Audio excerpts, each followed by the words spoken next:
The house on Hollow Hill Road had always been a place of fascination. The grand, weathered mansion, once owned by the legendary actress Gina Rowlands, stood on the edge of town, casting a long shadow as the seasons turned. It was said that Gina had spent her final years in seclusion there, enveloped by the rolling hills and thick, tangled woods that surrounded it. Her presence was rumored to linger long after her passing, but whether it was a product of the imagination or something more tangible was a matter of debate. It wasn't until a young couple, Adam and Emily, moved in that things truly began to change. Adam and Emily had fallen in love with the house the moment they saw it. Despite its slightly eerie reputation, they couldn't resist the charm of its grand staircase, the heavy curtains that blocked out the light, and the rich wood paneling that spoke of old wealth. The price was a bargain, almost too good to be true, and they thought themselves lucky to have stumbled upon it. But soon after moving in, things began to unravel. The first incident was subtle, a flicker of light in the corner of the room when they sat down for dinner. At first, they chalked it up to faulty wiring. But the flickers became more frequent, never occurring in the same spot twice, and sometimes lingering for several seconds before fading away. Emily started hearing whispers in the hallway late at night, soft and unintelligible at first, but growing clearer each time. They were just barely discernible words, like someone was calling her name in a gentle voice. And sometimes, when Emily would wander into the grand living room, she felt as though someone was standing just behind her, their breath cold against the back of her neck. Then came the dreams. Adam began dreaming of the house long before they'd ever set foot in it. In his dreams, he wandered the darkened halls, hearing footsteps behind him, but never finding anyone. The house seemed endless in his dreams, rooms stretching and shifting like a labyrinth. He couldn't help but feel that Gina Rowlands' presence was in the walls themselves, watching and waiting. Emily, on the other hand, began to dream of Gina herself standing at the top of the staircase in a flowing black dress, her face unreadable as she stared down at her. But there was something in Gina's eyes that made Emily feel as though she knew her, as though they shared a bond that transcended time and space.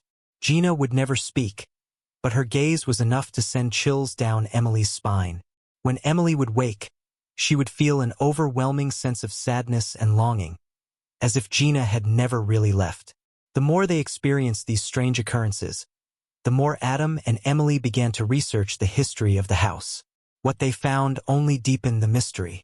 Gina Rowlands had, indeed, lived there for the last years of her life, isolated from the world, her health in steady decline. Rumor had it that she had been haunted by the ghosts of her past, the memories of a life filled with fame, loss, and heartbreak. Some said that her spirit never truly left the house, that it was tethered to the place, unwilling to move on. Others whispered that she had even come to resent the house in her final days, regretting the isolation it brought her.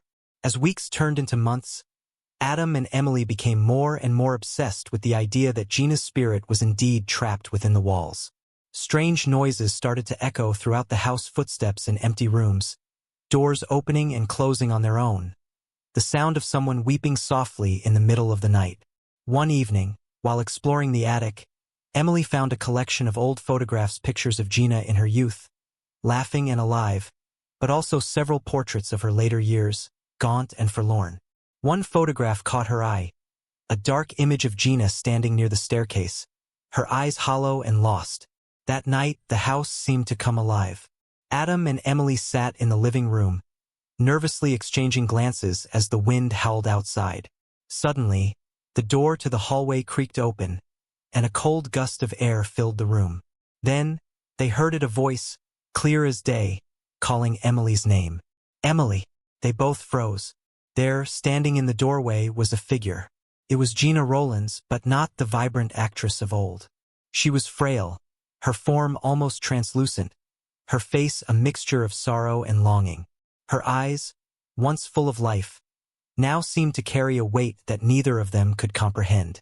Emily could barely breathe as she gazed at the figure, her heart racing in her chest.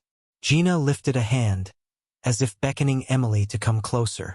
And then, in a voice that was barely above a whisper, she spoke. "Help me." Emily didn't know what to do.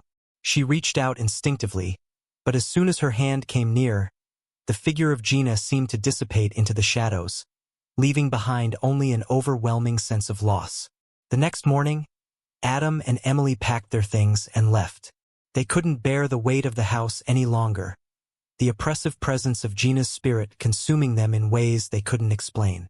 They moved away, leaving the mansion on Hollow Hill Road behind, its dark windows staring back at them like hollow eyes. The house remains, still standing tall, still holding onto its past.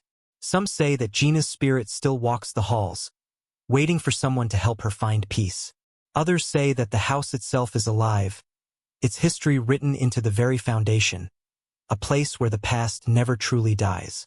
The new owners may not have known what they were walking into when they moved in, but they are now part of a story that stretches far beyond the realms of the living. Don't forget to subscribe and like if you liked this story. The new owners, the young couple that had taken the house after Adam and Emily left, had heard the rumors. It wasn't hard to, given the mansion's presence in town.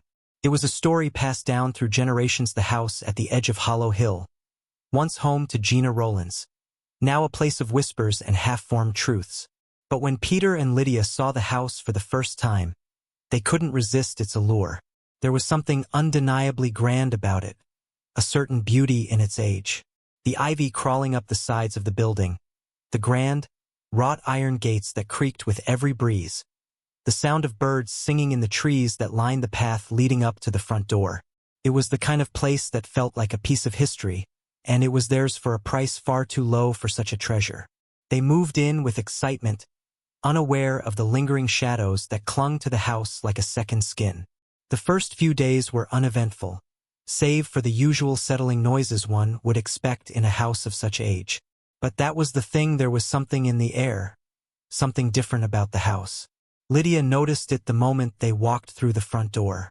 It wasn't just the chill that settled in every corner of the home, nor the musty smell of old wood and dust that pervaded every room. No, it was something deeper, a sense of foreboding that hung in the silence.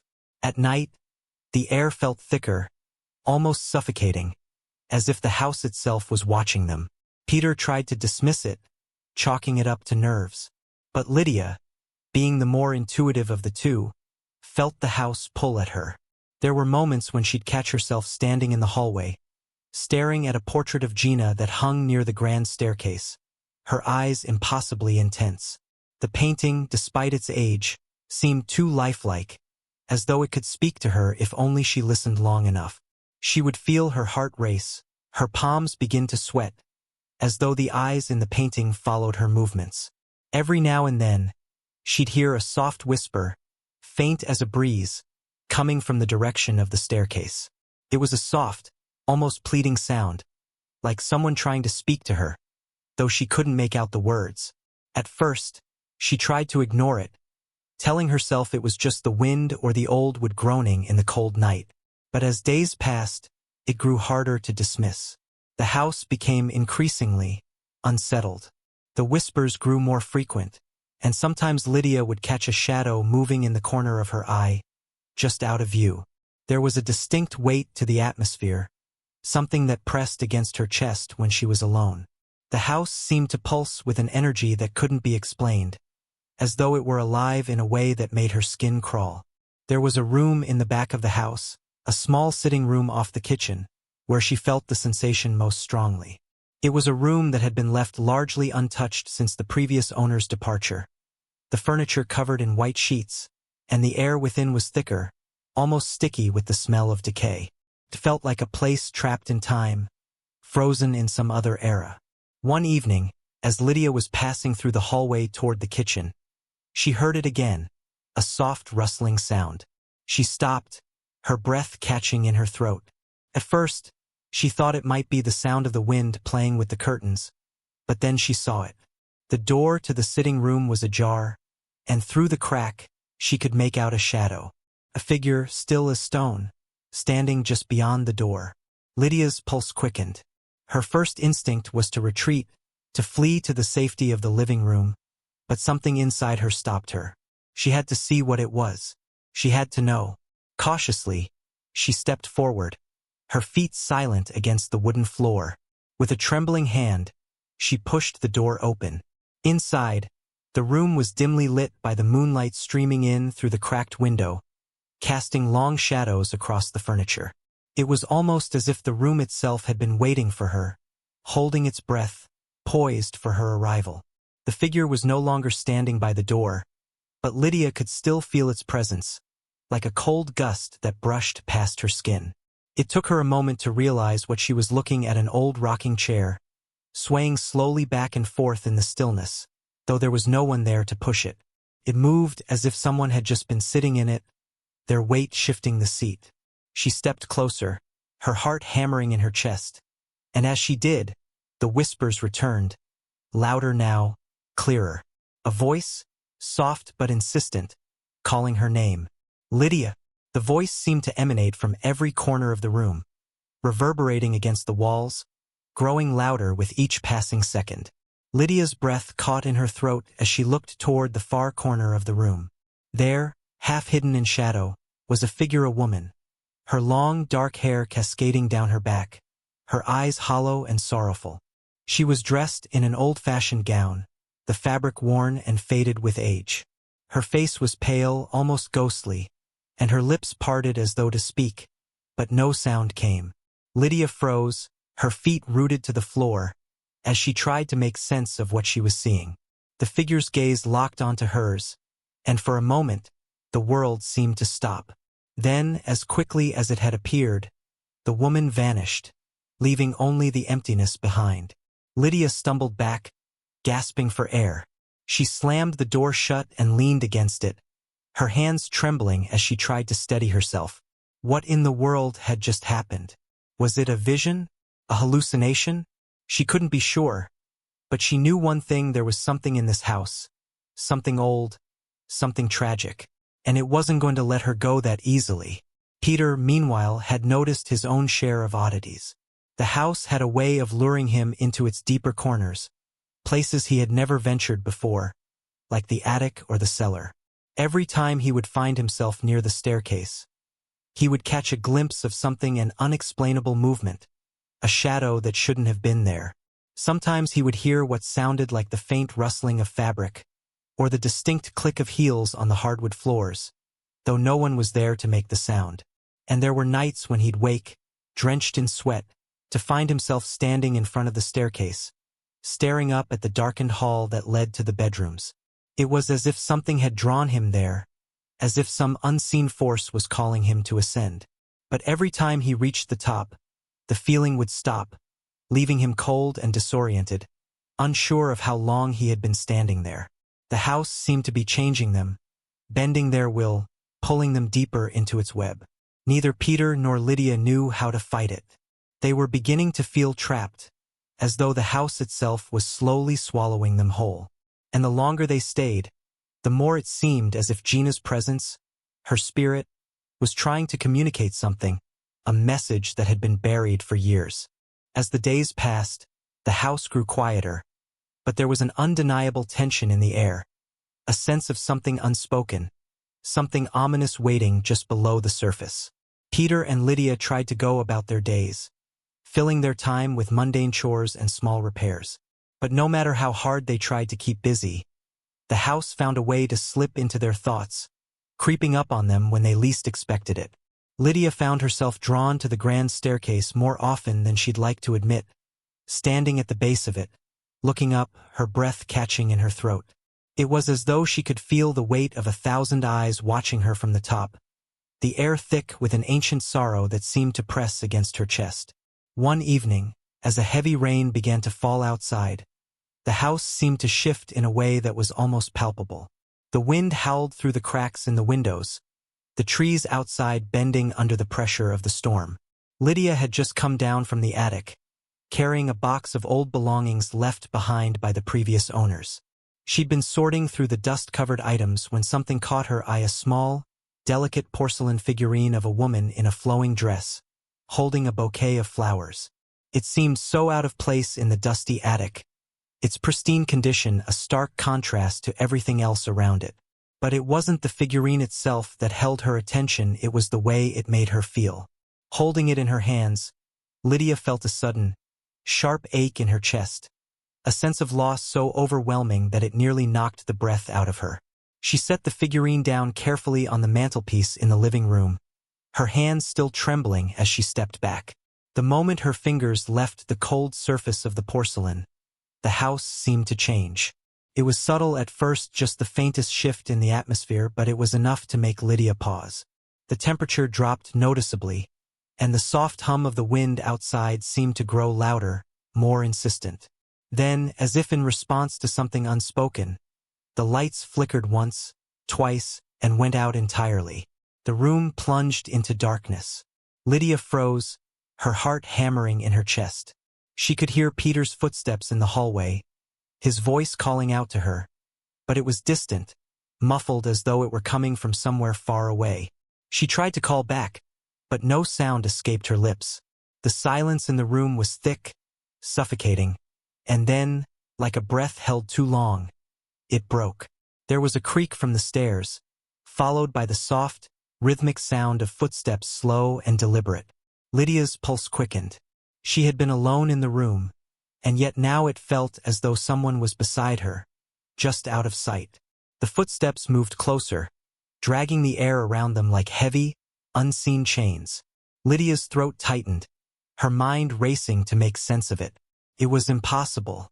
Peter was downstairs, and no one else could be in the house. She forced herself to take a step forward, her legs shaky beneath her, and that was when she saw it. At the top of the staircase, standing in the darkness, was the figure of a woman. She was cloaked in shadows, her features obscured by the dim light, but Lydia could feel the weight of her gaze, cold and unyielding. The woman's outline was faint, flickering like a candle about to go out, but her presence was undeniable. The air around her seemed to pulse, and Lydia felt an overwhelming sense of grief, a sadness so deep that it almost felt suffocating.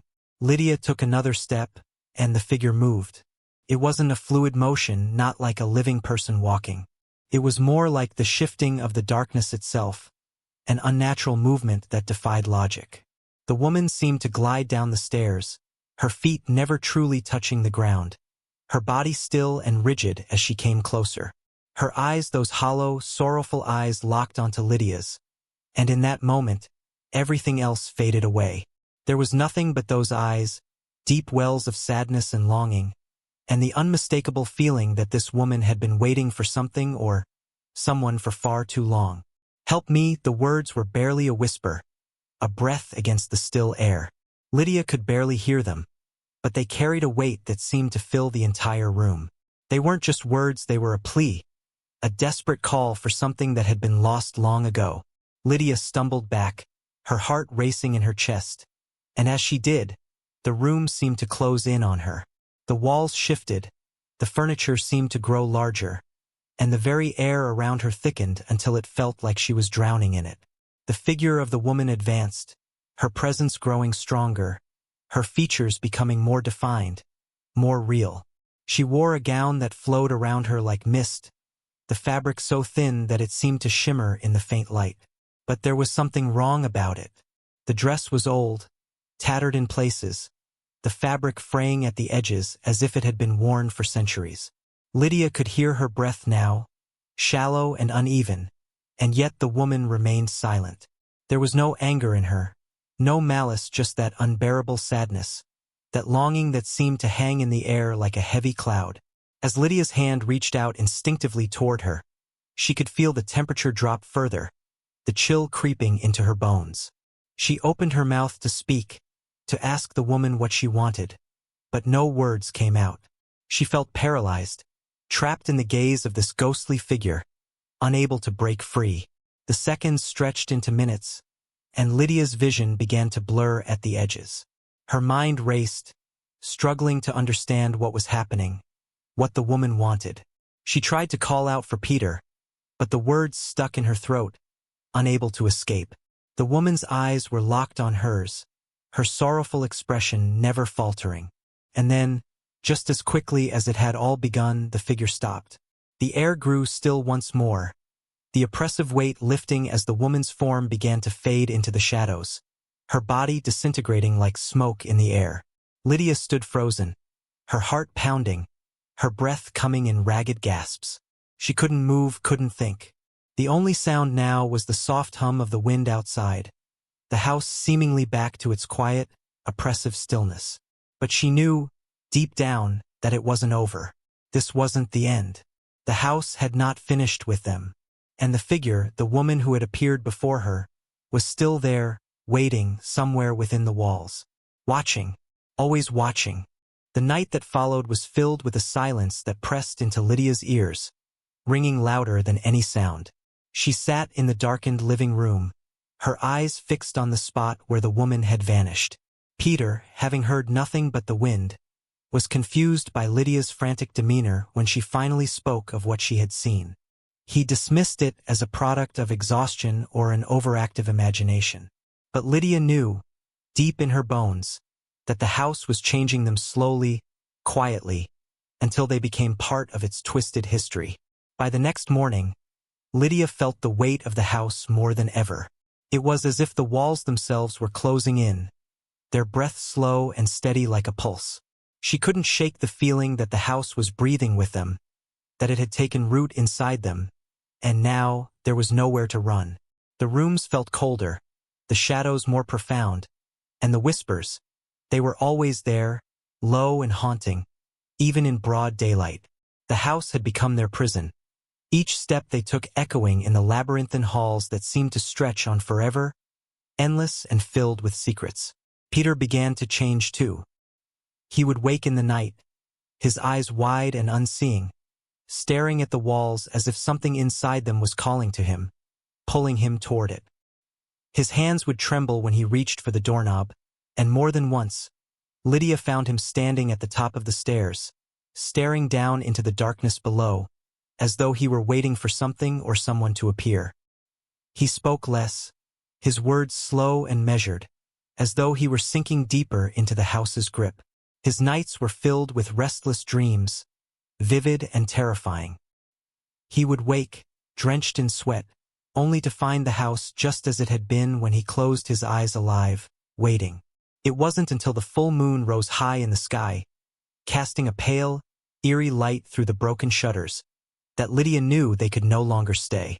They could feel it now, the presence that had lurked in the shadows of their minds, slowly taking form.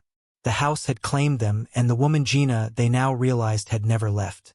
She was a part of it, tied to the walls, to the rooms, to the very foundation itself. She had become the house, and the house had become her. Lydia found the figurine she had discovered earlier on the mantel, its delicate porcelain now cracked, the flowers in the woman's hands broken off. It seemed to pulse with an energy, a darkness that now felt familiar, as though it had always been there, just waiting for them to uncover it. She knew, with terrifying certainty, that the house would never let them go. They were already becoming part of its story, ghosts of a time long past, their names forgotten as they were swallowed by the walls. Peter stood beside her, his face pale and drawn, his eyes empty of the man he once was. He didn't speak, but he didn't need to. They both knew what had to happen next. The house would claim them, as it had claimed Gina, and they would become part of its endless, shifting corridors, forever trapped in the grip of something old, something ancient. The wind outside howled louder, and the house seemed to stir in response, its walls trembling as it prepared to swallow them whole. And just as they turned to face the darkened hallway, the whisper came again, so soft, so insistent, that it felt like a command, urging them forward, urging them to take the final step. "Help me," the voice echoed. But there was no help to be found. There was only the house, and they would be a part of it, lost to the world, just like the woman who had never left. Don't forget to subscribe and like if you liked this story.